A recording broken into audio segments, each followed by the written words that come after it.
morning, everybody. Welcome to the Brisbane West Chamber of Commerce live link.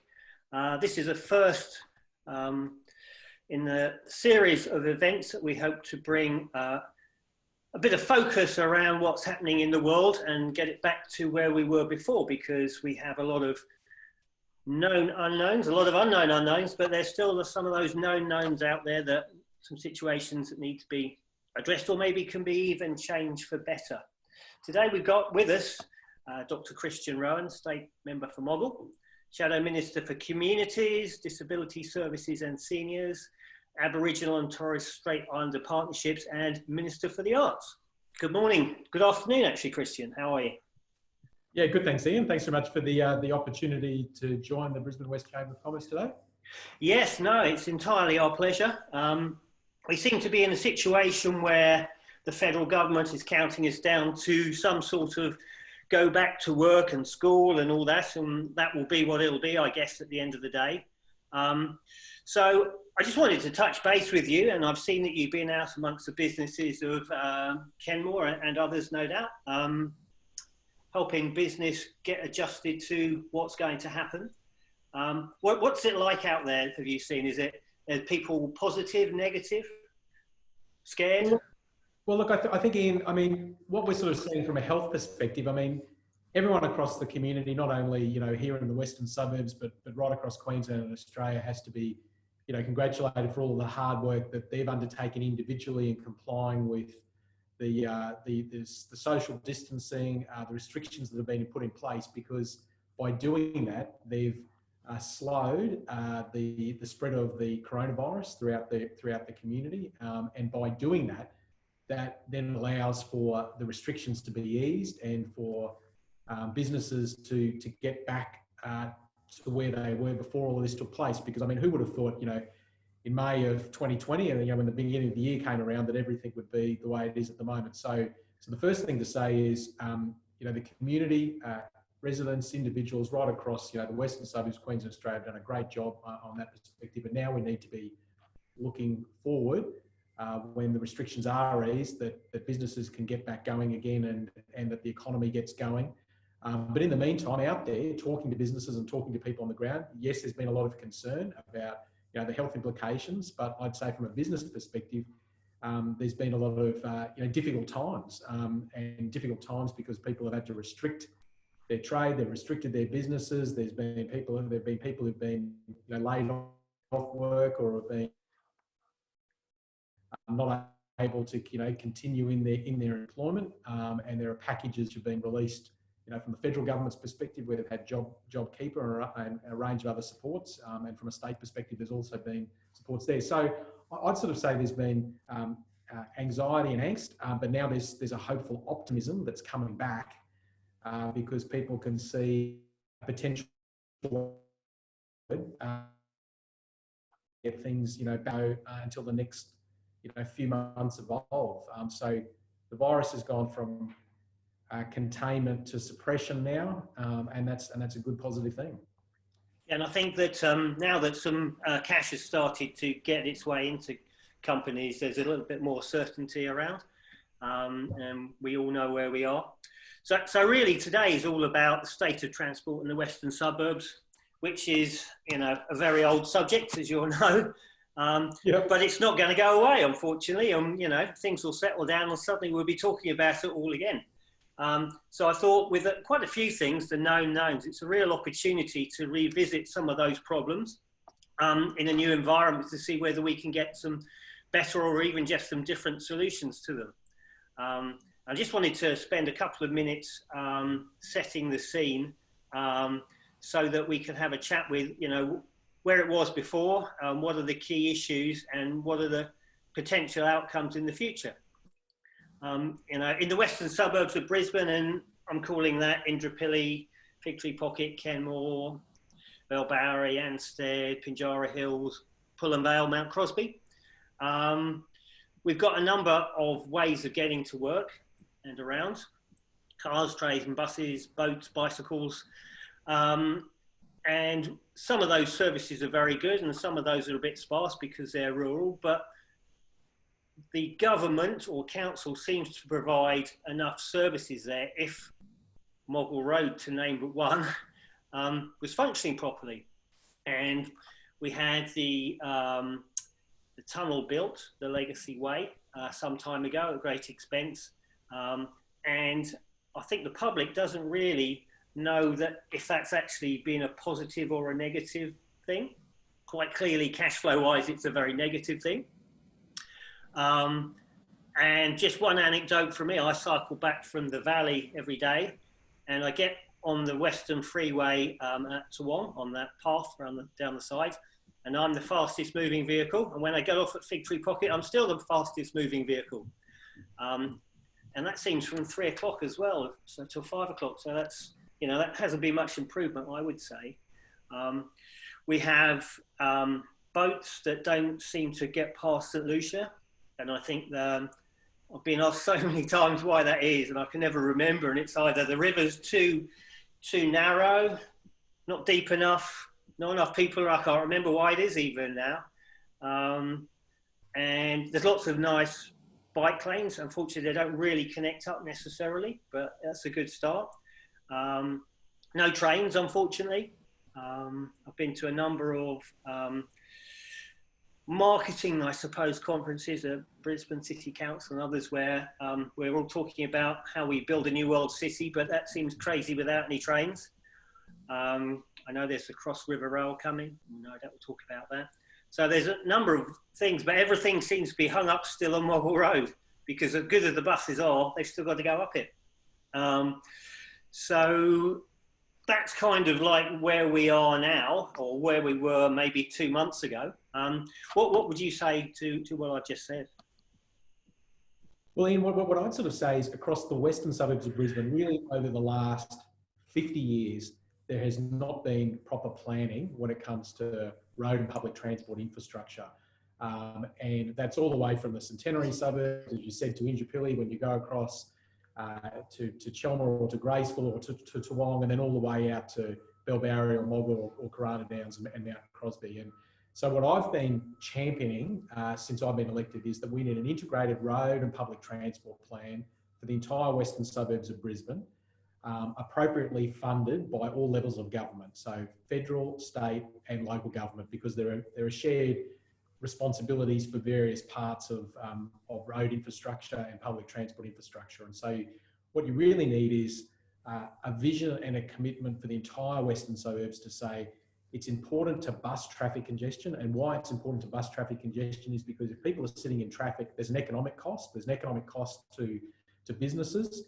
There's lost productivity with people sitting in traffic.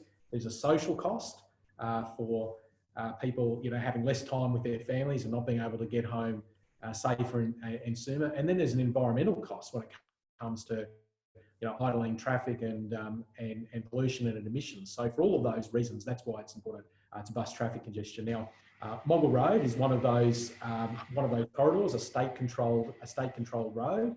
Now it's a single road that, you know, runs obviously all the way out to some of the outer suburbs as far as, you know, Bellbarry and Moggill is concerned. And that means when you've had more local development, increasing, you know, housing and population numbers over many decades, it makes sense that eventually that your road's going to get congested because there's going to be more cars and more vehicles on that road. So you need other solutions and ways of dealing with that.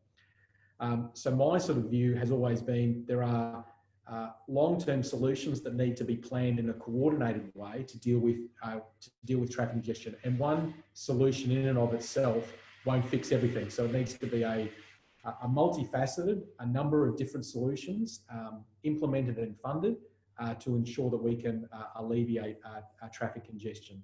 Now, you've got the perennial safety issues, like so the Kenmore roundabout, you know, has always been talked about for years now. It's predominantly a safety issue. Sure, an upgrade of it will also help with traffic flow, and through working with Julian Simmons in the last federal election campaign, we managed to secure $12.5 million from the federal government as an allocation, and then that forced the state Labor government to allocate the other $12.5 million to make it a fully funded project.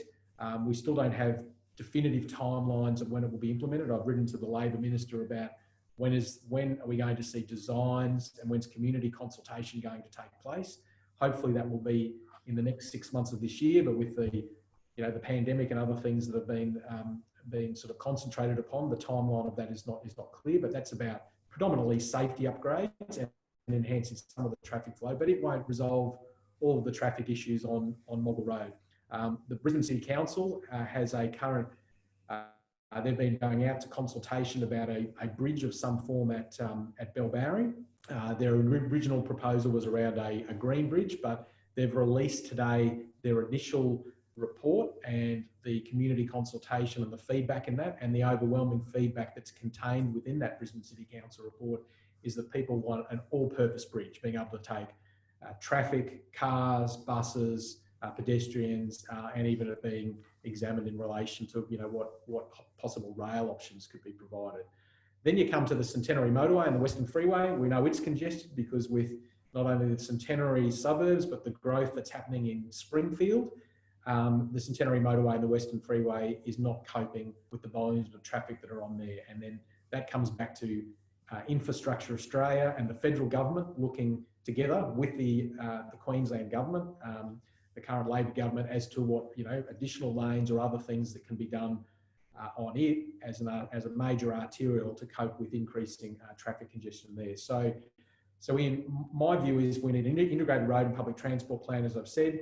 I've asked over my sort of few years in Parliament now, and because I'm into my second term, multiple questions in the Queensland Parliament, voluminous correspondence to the Transport Minister and to other levels of government about what's being done. And I'd have to say there is greater recognition at a government level as to the issues, but unless we get that cooperation between federal, state and local government, we won't get proper solutions implemented that are in the benefits of local residents and particularly business. And as I've said, traffic congestion has major economic implications for business. Yeah, thank you. So a big proper plan, how obviously that's complicated. There's lots of different due diligence that needs to be done around it. To implement such a thing, how long does that take? Tens of years, is it? Well, it depends. I mean, some of these solutions are not complicated and can be delivered, and that's why I think it's not sort of saying you just have to have the plan and then you secure the funding and start doing the solutions. There are things that can be done in and of itself. So, you know, I know cyclist safety is probably a concern of yours, Ian, when you're talking about cycling and other things before. And so there was a Moggill Road corridor planning study because there are a number of cyclist fatalities on Moggill Road. Now, the original timeframes that the state government had said for implementing solutions was 7 months.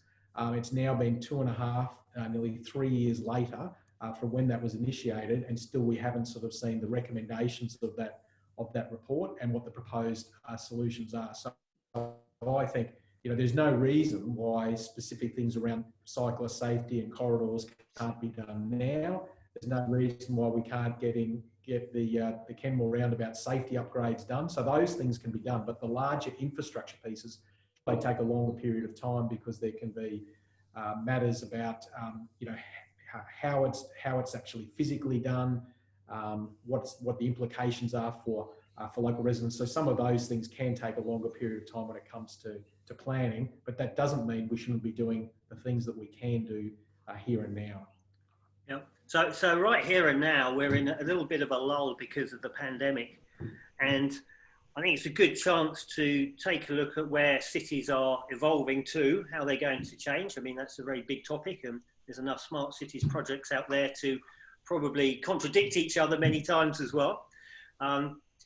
And certainly, I'm guessing that in the near future, federal government will be spending a lot more on infrastructure to get the economy back on course.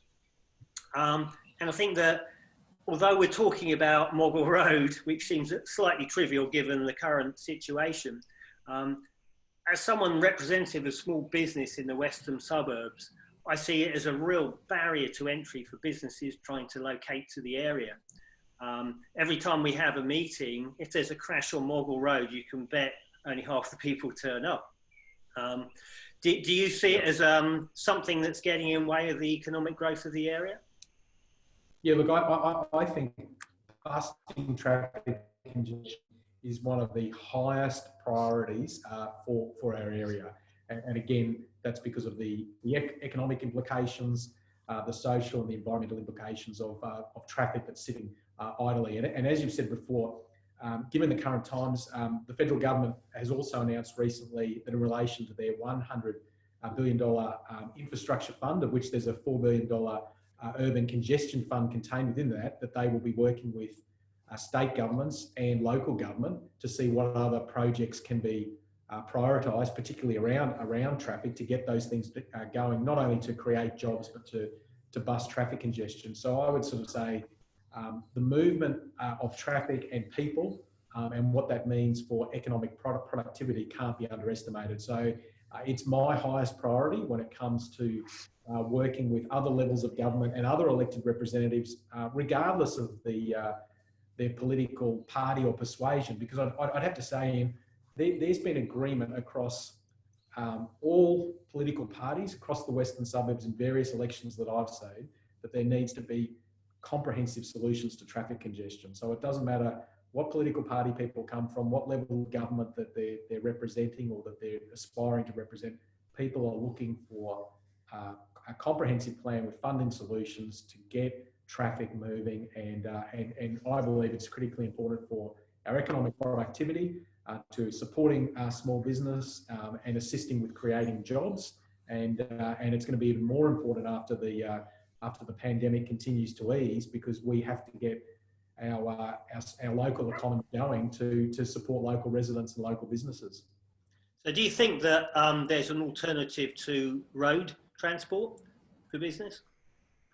Yeah, so look, I mean, around enhancing, public transport is very important. It's very difficult to get rail out to the western suburbs beyond what currently exists with the existing rail line. Many years ago, there would have been an opportunity to look at that, but there potentially can be some innovative ways of looking at that. And if there is a bridge at Bellbarry, perhaps there might be a way of linking out to Darra. But again, that requires vision and commitment and the idea of innovation to deliver those things.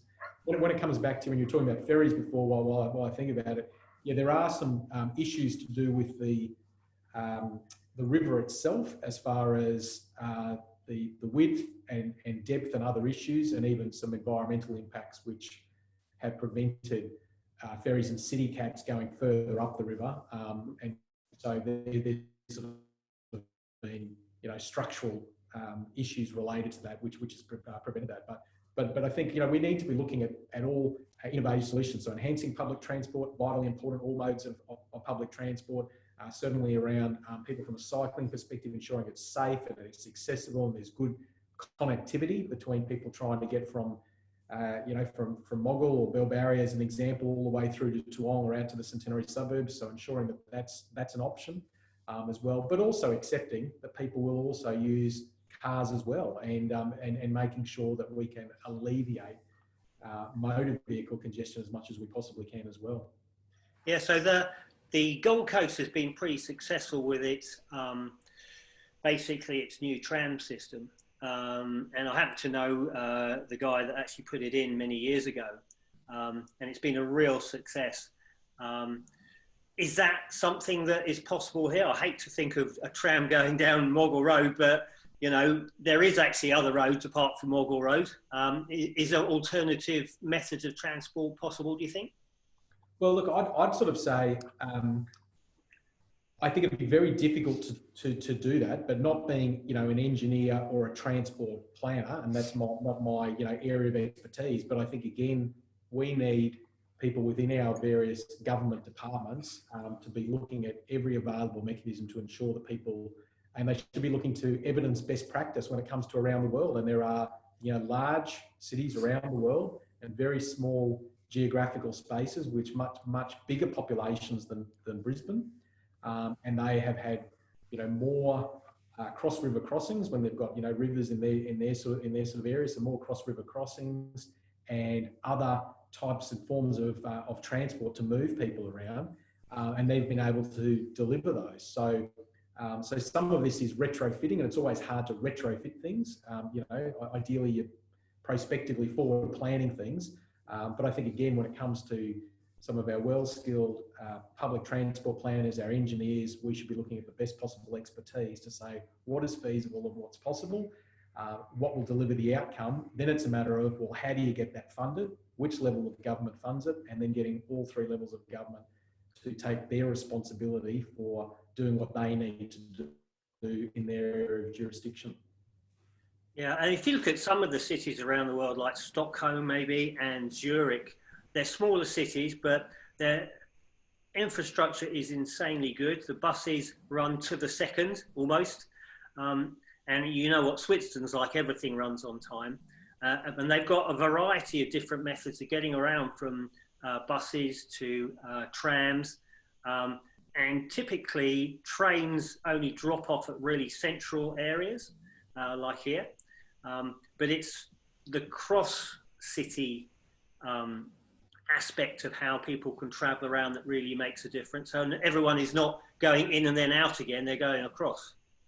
Yeah, well, and if you just look at one example, if I just take one example, across the western suburbs, if someone's living out of Moggill as an example, and they want to catch a train, well, they get on the bus and then they want to use public transport the whole way. So they walk to the bus stop, and they get on the bus. They travel to Indooroopilly shopping town, where they get off. Now, if it's raining and they want to walk down the hill, they'll have to carry an umbrella. And for elderly people, walking up and down from Indooroopilly shopping town to the railway station could be problematic if it's slippery.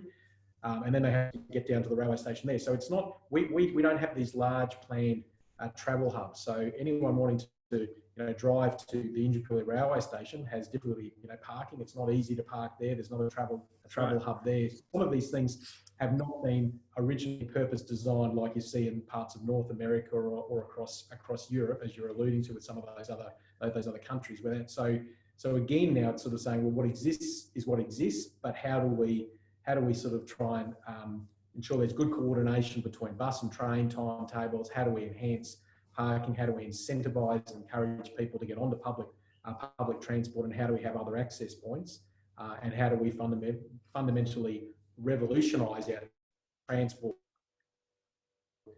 systems across the western suburbs, so that traffic congestion is busted, more people are using public transport, and cyclist safety is addressed. Yeah, and even with public transport, parking is a massive problem. Parking at near buses, near train stations, and the train stations seem to not being designed to take any parking, and it clogs up all the roads around them. That causes even more congestion. Is there something that the public needs to take on board on how best to travel around? Because Australia is particularly keen on cars compared to other countries, I think. In London, no one's stupid enough to drive around anywhere, and we're very lucky that we have lots of tubes there. But is there something is there some education needed with the public to help us address the situation, do you think?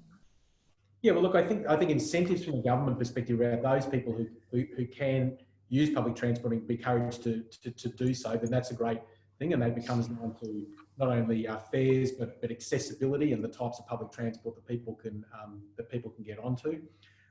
So again, I think it's as members of the public saying we've all got a responsibility, but we need our elected representatives again to be championing the solutions which are going to bust traffic congestion. And that's why, as a member of the Liberal National Party, I'm working with Julian, who's the federal member for Rowan, and Greg Adamans, our local councillor in the Pullenvale ward.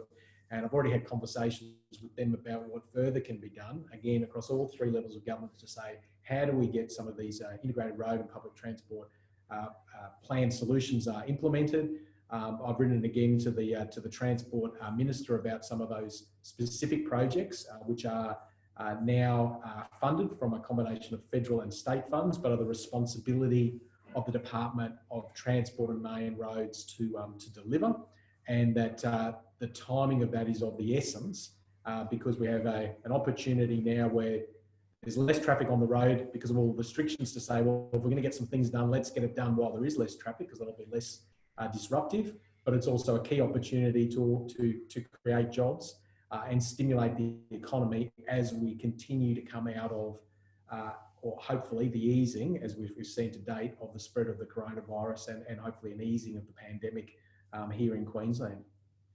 Yeah, one of the things the Chamber's been looking at for a number of years is co-working spaces, which obviously currently with the pandemic is not a very topical thing. But when you look at Kenmore, for example, there's all sorts of traffic problems there in that the park and ride's in the wrong zone. And supposedly you can't get a park in Kenmore after 8 o'clock because it's people parking there. They've then gone into the city on the bus and things like that. So we have lots of people that travel around that don't necessarily need to do all that. If you don't want to work at home, you can go somewhere else. You can't now, currently, but in due course you can.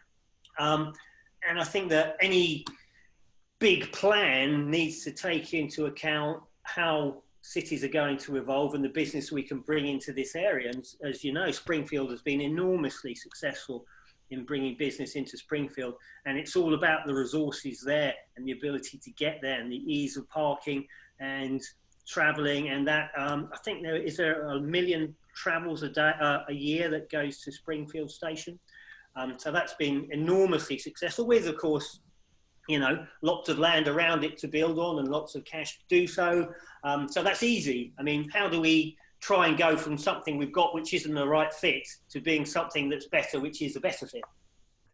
Well, I think you know, for many businesses, given the current times, there's going to be a lot of thought going forward about how can things be done differently. And for some businesses, they will be doing, you know, using greater use of technology when it comes to people being able to work remotely or to be hubbed in places outside of the CBD and in other ways. So I think that's going to be one of the hopefully positives coming out of all of this, that just because the business has been done a particular way until now doesn't mean it has to be the same in the future. And if that can have positive implications for improving business and economic productivity and efficiency, whilst, you know, potentially reducing traffic congestion and people having to be on the road at peak times and peak hours. So it's got a positive economic implication and even a positive implication for quality of life and all of the other things that come with in traffic and cars. Well, that will be a positive thing. But, you know, individual business, I think that's got a long way to run, and to be seen what businesses consider out of that and how they do their sort of progress their operations.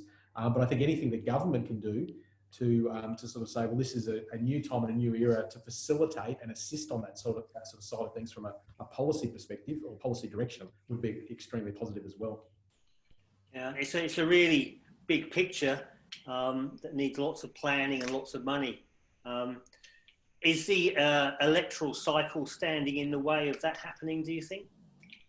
Well, I think it's always difficult, you know, and there's been a lot of discussions around, does Australia need 3 levels of government? Now, that's a, you know, I sort of say, if you look to other countries around the world, and when we're approximately 25 million people, do we need 3 levels of government? Well, that's a question for others, probably more senior than me to answer. But I'd sort of say we have always been, or appear to always be, an electoral cycle, you know, for one level of government. And I think when it comes to infrastructure planning needs to be very much evidence-based, and evidence-based on, you know, population growth, population needs, and that infrastructure planning needs to follow where there is growth in population and the needs are required.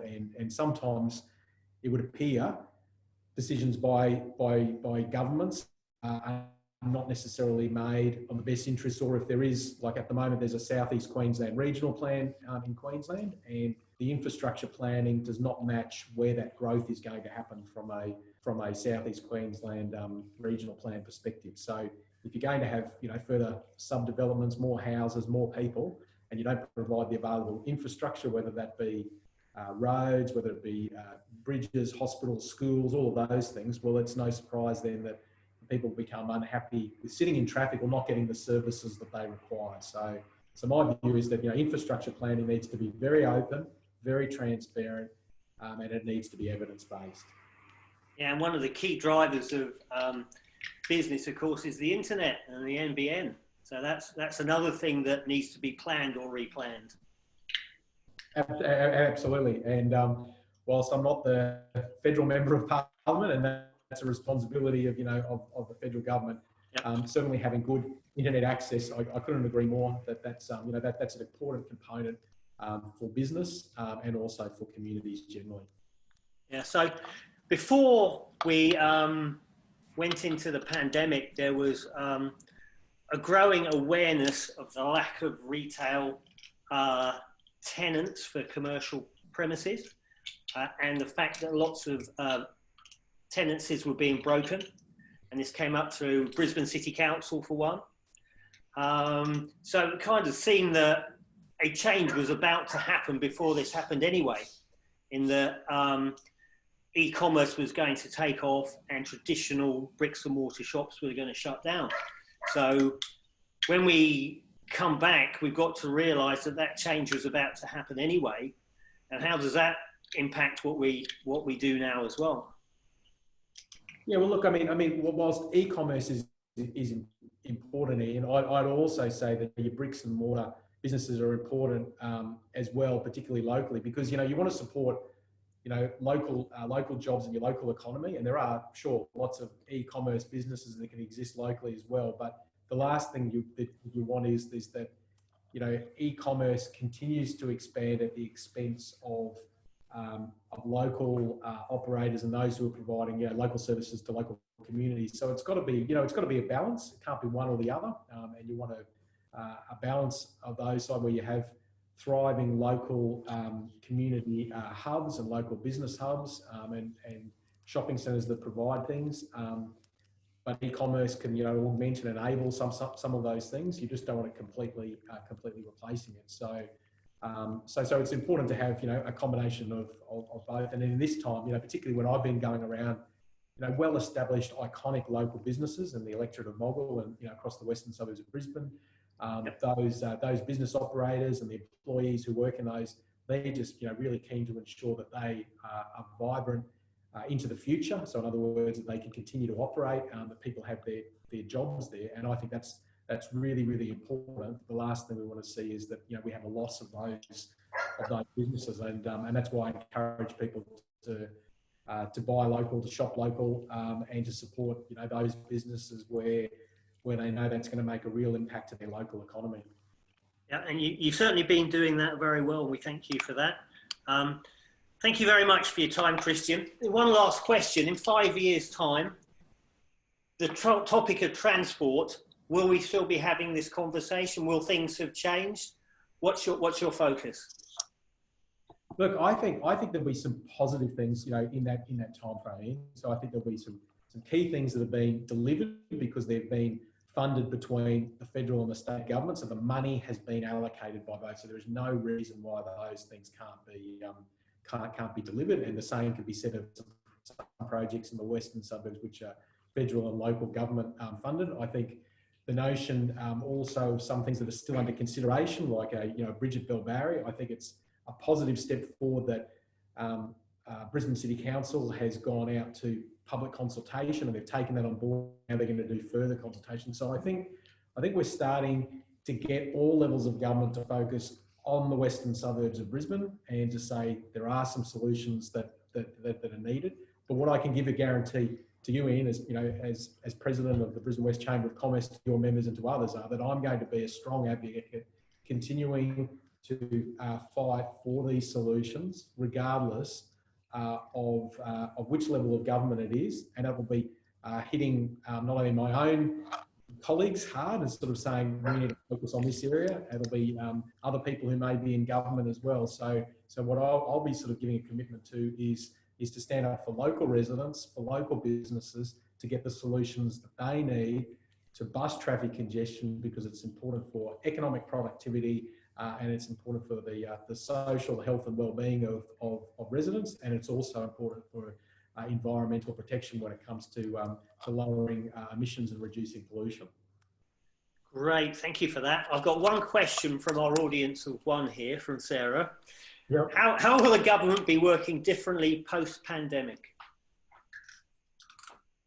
Well, look, I think time will tell how it's going to work differently. I think this is so unprecedented when you look at in the modern era. I mean, we know we've had pandemics, going back to the Spanish influenza pandemic in 1919 and 1920. But when you think of the modern era and and travel and connectivity and everything, and how disruptive this has been, I think that there's going to be profound economic, political, and social implications for a long period of time. So I think government is going to be very